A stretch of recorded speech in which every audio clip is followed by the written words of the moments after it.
the Super Bowl. Nice.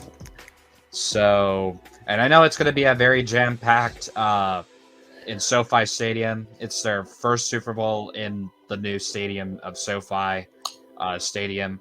So, and it's a very nice stadium, probably one of the best that LA has built in downtown Los Angeles. So it's really cool, and I just hope it's going to be a really good game. And there's probably going to be a lot of people down there. So, you know. Yeah. Also, let's talk about the Clash. The Clash happened last weekend at the LA Coliseum.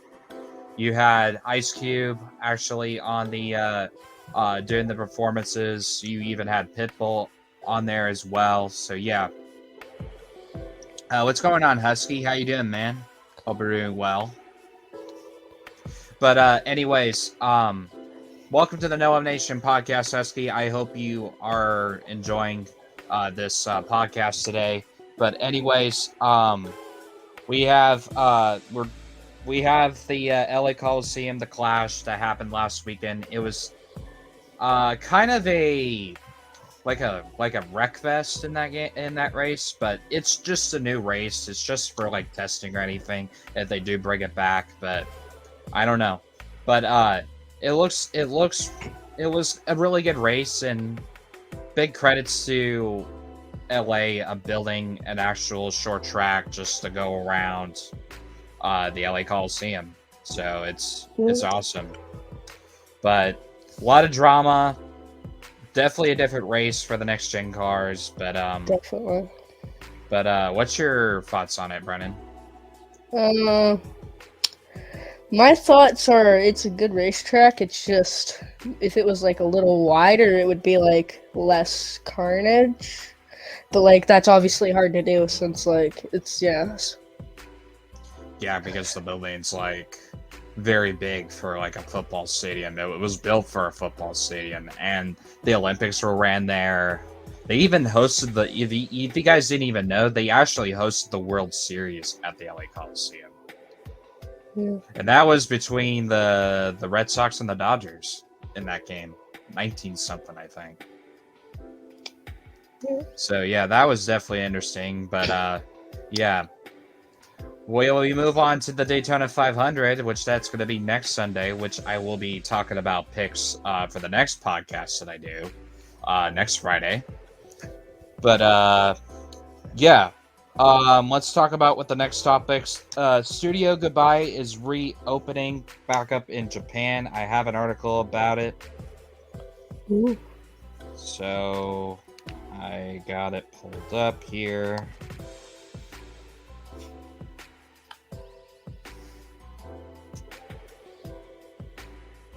Dab? Where's your dab? He dabbed, let's go. Studio Goodbye, theme park opening day, images of everything we need to know. In 2022, tutorial can be all of our neighbors. Ever wanted to follow tutorial deeper into the forest? In 2022, Studio Goodbye theme park will be opening its doors in Japan and recreate the worlds of animation studio movies. After some rescheduling due to the pandemic, Goodbye says the park is ready to open its doors in November. Where it is located? What's going to be in it? Well, inserted in your personal favorite Goodbye movie, have a themed locations which will be roller coasters. Here's everything we need to know about Studio Goodbye's theme park. Goodbye's park will be located in H&I Corroborated Park, a location near a Nagoya in central Japan. The park was in the site of the 2005 World's Fair, in which Studio Goodbye helped build a recreation of Tadusaki and Miyai's house from My Neighbor Totoro. And then it just goes on from there. But according to the reports, Goodbye's park will be divided into 5 lands, some based on specific movies with other drawings from multiple sources of Goodbye's basic influence. The park is on a 200-hectare plot of land, which lends itself easily to the various sprawling Stroll, Inspirations of Goodbye's film for context. Walt Disney World's Magic Kingdom is around 50 hectares, while Animal Kingdom site is around 230. The park will have a focus on recreating the movie scenes and nature trails instead of frills and rides. Yeah, and it just goes on from there. But yeah, they're showing images here of what it looks like. But yeah, it looks really cool as it looks in these photos. But yeah, it just talks about everything that this park is going to be, what it's going to look like, and everything. But yeah, it's going to be in Japan. It looks really nice when I looked at the photos. But yeah. So what's your thoughts on that? Sounds cool, to be honest. Yeah. Also, as well, we got news about Jessica Blevins, Ninja's wife, basically will be resigning as Ninja's manager, because the reason why she wants to resign as Ninja's manager is because she wants to refocus on her brand and her own channel and stuff. But she will still support Ninja, but she won't be his manager anymore, of focusing on his brand. So, and I do have an article about it right here, and we're going to talk about it.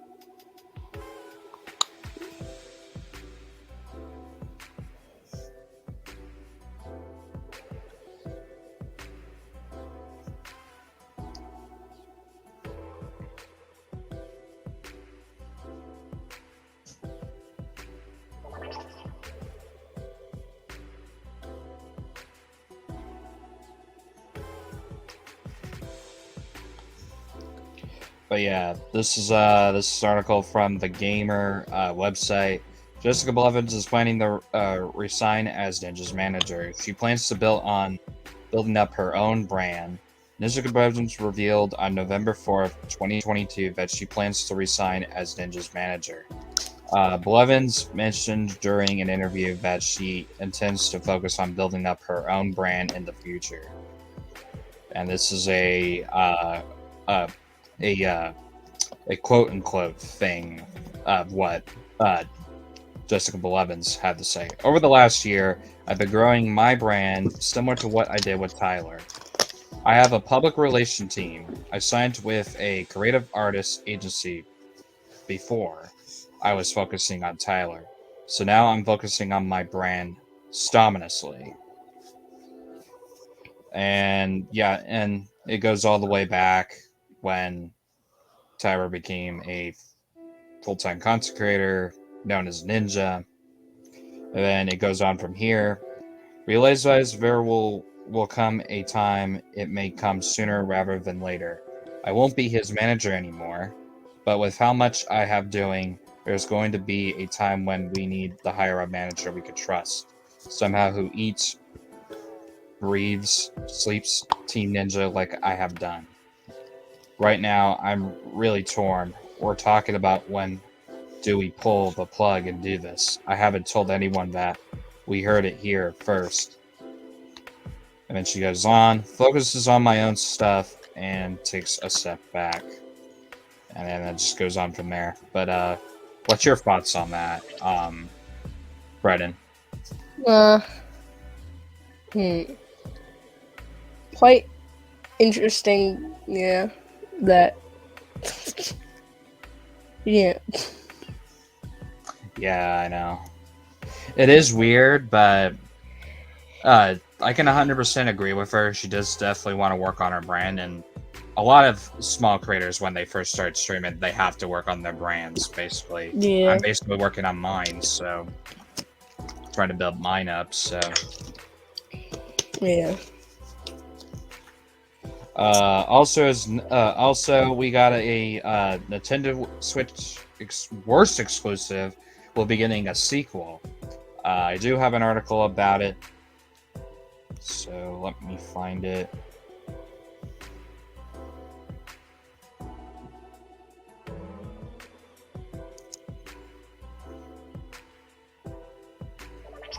Just gonna let it load. Hey, Magic, what's up? Hi, But yeah, Magic. but yeah, here's another thing. Nintendo Switch, like recently, Nintendo consoles lives and dies by its first-party Nintendo Switch exclusives. 5 years into the console's lifespan, the Switch has been fascinated by big releases like Legends of Zelda, Breath of the Wild, Animal Crossing: New Horizon, Super Mario Odyssey, Splatoon 2, Super Smash Bros., Fire Emblem, Free House, Mario Kart 8 Deluxe, Luigi's Mansion 3. Yep, best-selling games. And we just gotta find. But yeah, this is the other game that could be getting a sequel, Zippio. Despite considering an overwhelmed both critics and early adapts, 1 to 2 Switches are probably getting a sequel. The report comes the way of a prominent Nintendo insider leaker, Zippio, who doesn't say much about the sequel other than it exists. That said, they do seem to do either imply the game will be revealed this year, or possibly released this year. However the case, and implicates our Nintendo fans will at least see the sequel this year. Developed by Nintendo, 1 to 2 Switch is a party game that was released along the Nintendo Switch on March 3rd, 2017. As you can gauge from its name, it was selling piece for the gimmick of the Switch. In particular, its Joy-Con controller wasn't very good though. Early only a 58 of Metacritic, which is very low by Nintendo standards. Despite this, it sold several million copies because of this. It sounds like it's getting a sequel. Then, that said, for now, take with a grain of salt as if it's unofficial report that's also subject to change even if it's accurate. At the moment of publishing, Nintendo hasn't touched it with any type of comment. We don't anticipate this change, but if it does, we will update the story accordingly. And meanwhile, the more Nintendo coverage sees the recent reveal in links right below. But what's your thoughts on that, Brennan? Very cool. I mean, I don't really follow Nintendo. I mean, last time I had a Nintendo product was when I had the 2DS, and I just play a bunch of Pokemon on that. Yeah, Pokemon's still been around for like ages, and that new one just came out, I think, last week. I want that game. I just don't have a Switch to play it. You should get a Switch, man. You should. I'm saving my money. You do it. But I'm glad you got out of school, Magic. I hope school went for you, man. I'm glad you're home. But anyways, Twitch streamer Myth is signing with gaming firm Loaded, exclusive. I do have an article about it, and I'm gonna pull it up here, and then we'll talk about it and have our opinions on it. Twitch streamer Myth signs with gaming firm Loaded exclusive. Gaming management from Loaded has signed Twitch variety streamer and professional Fortnite Battle Royale player Myth to its talented roster. Under the agreement, Loaded will assist Myth, a 22-year-old Syrian American gamer, in creating new content and partnership opportunities to grow his brand, which is mainly focused on first-person shooters. Myth bursted into gaming scene on YouTube in 2013, launched his Twitch channel in 2016. He has amassed 70.4 million followers on the Amazon-owned platform. As a competitive Fortnite player, Myth served as captain of Team Solo Mid in 2018, participated in Ninja Tiber Blevins Vegas tournament that same year. He also played Valorant during the Twitch Rivals series. And this is from Myth, what he tells from Hollywood Reports. Throughout working in the industry, I've always seen how Loaded has managed their relationships with the people they worked with. I went to the Fortnite World Cup, and I was there with a lot of talent that was managed by Loaded. I just really appreciate the personal touch and personal relationship that they've always had and made with their talent. Seeing that was something I liked. What drew me to wanting to sign with them, honestly. And he goes on from there, which he describes gaming as almost a personality trait, something he's been doing since 2 to 3 years old, when he would play the original classics on the Xbox and the PlayStation 1. He started watching YouTubers such as C. Namaser played games like Call of Duty around 11 years old, then began making videos at the time as well as trying gaming reviews and unboxing and more. Basically tried doing it all. Yeah, and just goes on about Myth. But yeah. What's your thoughts on that, BrennenPlayz, about Myth signing with Loaded? Very cool. Yeah, and he says video games are his personality. Yeah, that's pretty much a personality trait for me too. Yeah, the same for me. It's always been a personality trait for me, and I have a lot of personality around gaming, and could have done it without you guys. This wouldn't be impossible.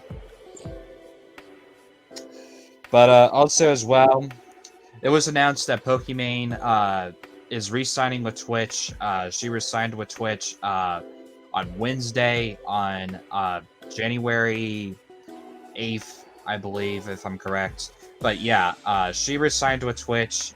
She's not leaving Twitch at all. There were a lot of rumors that she was planning on leaving Twitch when her multi-year deal ran out, but she re-signed another deal with Twitch for another year, so Pokemane is not going anywhere on Twitch, so she re-signed with Twitch. What's your thoughts on that, BrennenPlayz? I don't really know. Pretty interesting. I'll just say that. Yeah. Also, as well, there was a Nintendo Switch Direct. We're going to do a review on it.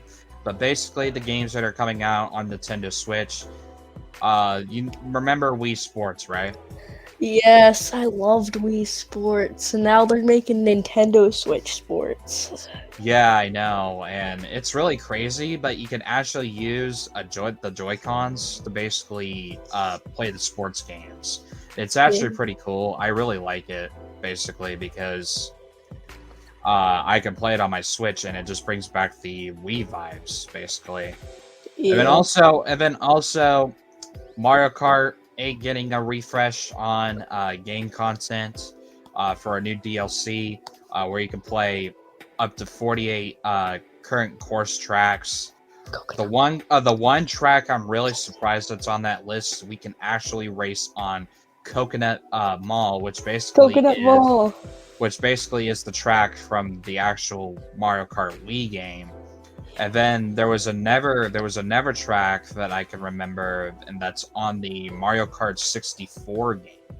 So, but all the versions of the previous Mario Kart games will be in that DLC. The DLC will be $24.99 on the Switch, but you can also get it for free with the Nintendo Switch expansion pack subscription. But yeah, NK74U. How you doing, man? Welcome to the Noah Nation podcast. I hope you are doing well.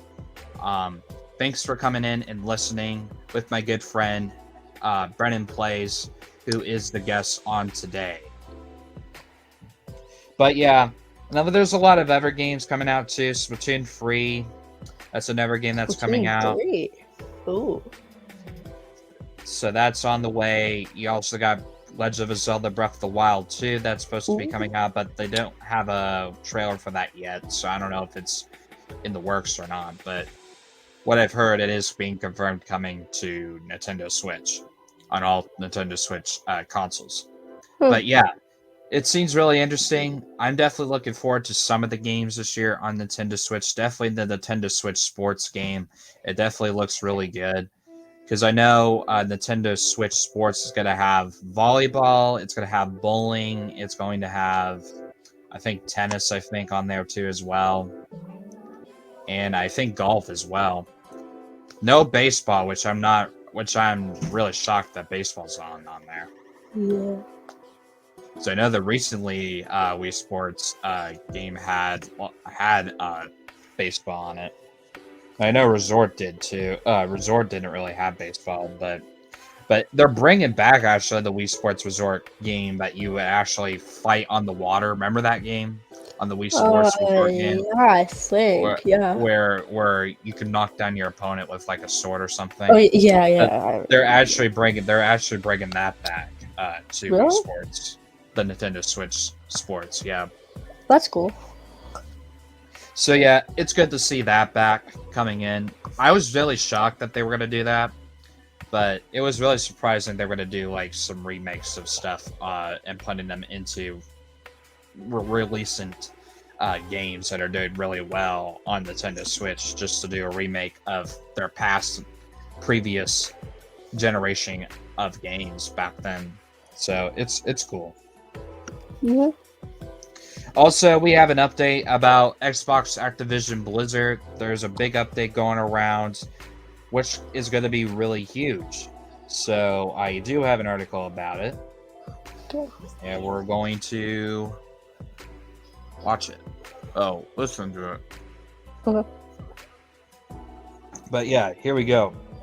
Microsoft says it will be opening up an Xbox store in the light of an Activision Blizzard deal. Microsoft is working to harm lawmakers up to its plan to bring a collection of world's most popular video games under its wing.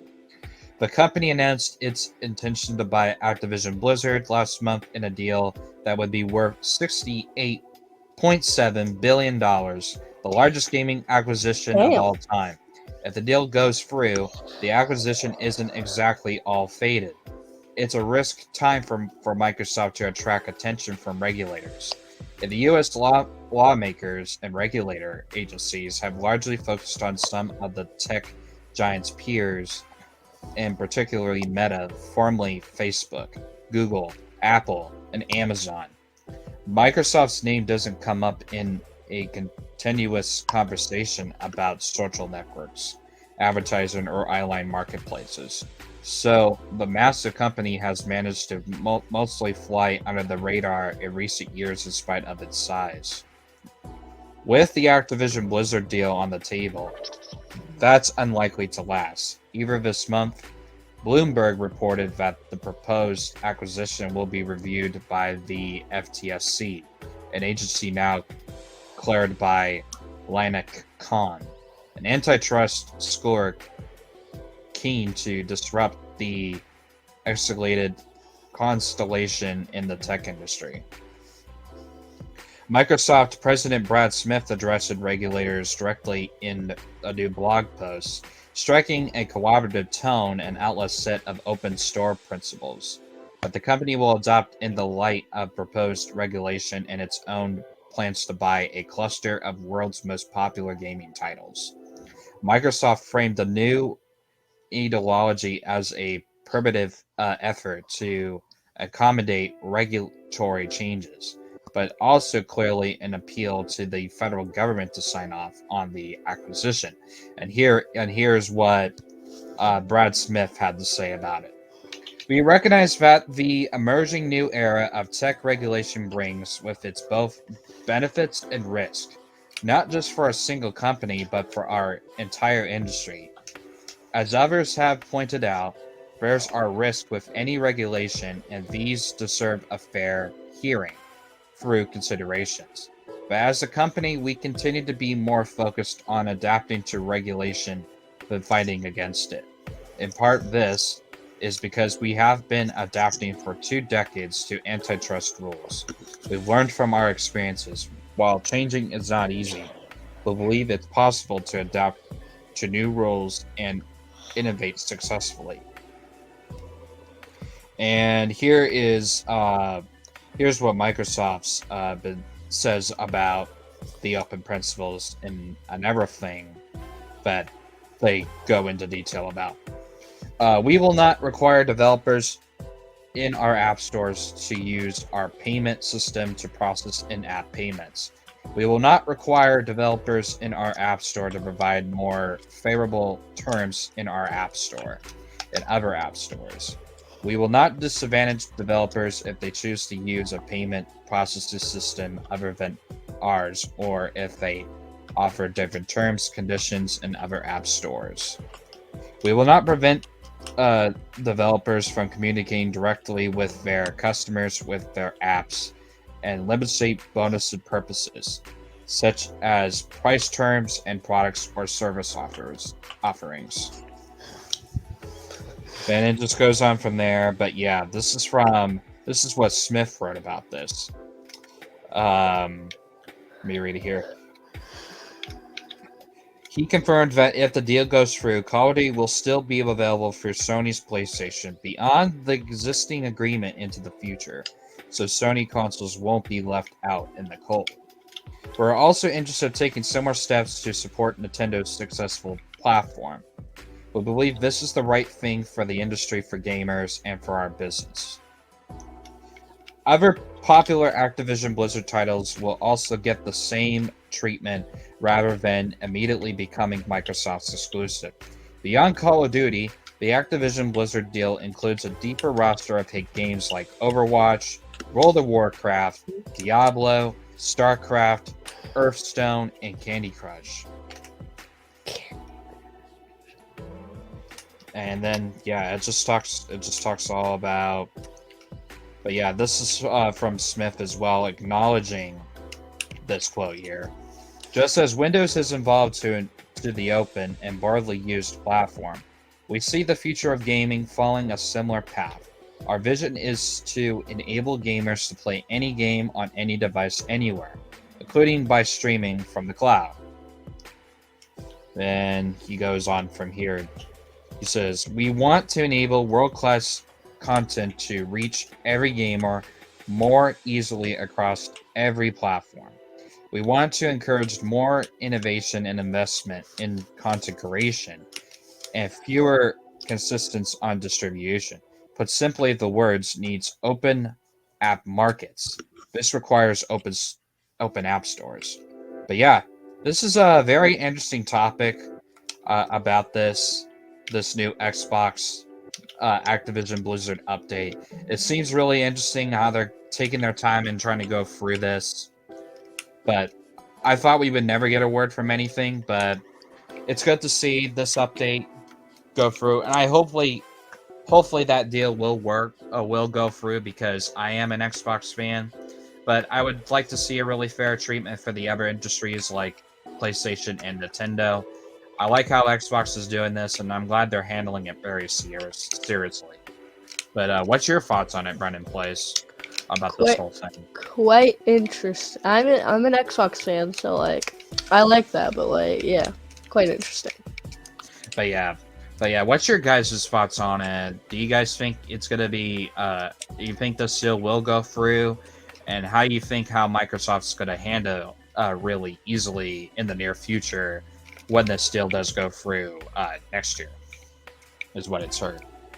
But this deal might go quicker than we think it is, but we'll have to see when we get more updates about it, but it's going to be very interesting. Also as well, Disney is getting a Mario Kart related ride to, I think, Disneyland, and I think other Disney parks, but I do have an article about it. But it's going to be some kind of related to Mario Kart, but it's going to be definitely another dark ride to their park. But yeah, Disney, it's going to be called Disneyland Speedstorm. It is a Mario Kart with Mickey Mouse and Mullion. That sounds cool. If you've been searching for a Mario Kart alternative on PlayStation, Kart Rider Drift isn't really scratched your itch, then Disney Speedstorm could be the answer, currently announced for PC and console. With Nintendo Switch being the only confirmed device, this is a hero-based battle racing game, with characters like Jack Sparrow, Mickey Mouse, and Mullion. It's been developed by Gameloft, you may be familiar with on smartphones. The team has a history with racing games like Asphalt 9 Legends, which I've played that on Switch, and it's actually a really great game. I've also played it on PC, mobile as well. And while that title has yet to release on either PS5 or PS4, we're assuming this will drift boost its way to Sony's devices. We'll check with developers to find out for sure. In terms of the gameplay for this is pretty much exactly what expected to be. Each character has a different statistics, so some are fast and others are strong. It's a free-to-play title, so expect to be playing it to play as some Disney Pixar icons. These mentions of battle passes and seasonal updates in the press material are also usual live service hooks will be present. This is a distinct lack of arcade racers on PlayStation's platform these days, though, so hopefully this one makes the boost jump to Sony's box.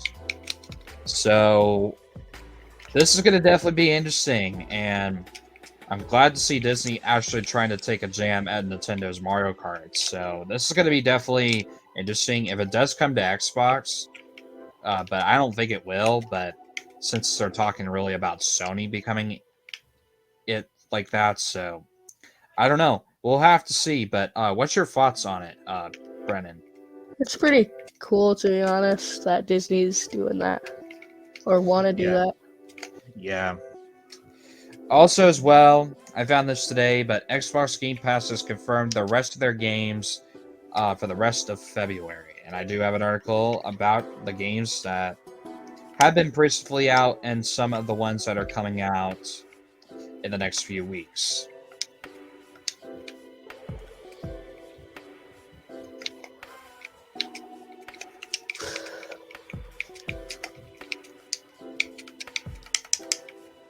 So, alright. So, yep. So here are the games that are coming to Xbox Game Pass on February of this year.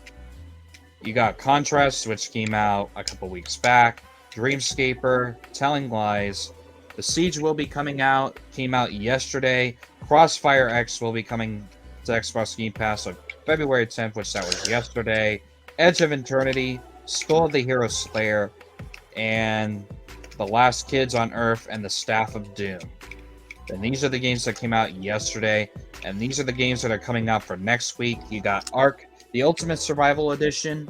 You got Infernax from on February 14th. You got Total War Warhammer 3 on February 17th. And Shredders, not to be announced anytime this month, so this is going to be a very interesting lineup. But what game on that list, BrennenPlayz, are you interested of getting on if you had Xbox Game Pass? I don't know, to be honest. There's some pretty good games. I don't think I don't know what I'd choose. I don't know really much either, but I think on that list I've really heard about Crossfire X. It's kind of like Call of Duty, but something else. But I heard it's actually a pretty good shooter, so I wasn't really surprised to see it on Xbox Game Pass because it was like free to play game for like a while. Yeah. Also, as well, there was one more article that I missed here we didn't cover in the Noah Nation podcast here, but yeah, this is gonna be a big day for next week for Sony and PlayStation on February 18th. That's gonna be the huge day. On February 22 is a big month for Sony and PlayStation in general, but this comes from GameRant.com. We're going to read it, and we're going to have our own thoughts on it. On February 22 is a big month for Sony and PlayStation in general, but February 18th in particular is going to be a big day for the company. February 22 is a big month for the gaming industry, but especially a big for PlayStation and Sony. These are our numerous big game releases scheduled to drop throughout the month of February.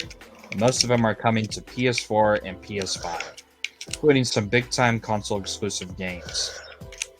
For example, February 8th will see a release of the Metaurical Arts game Sifu on PS4 and PS5.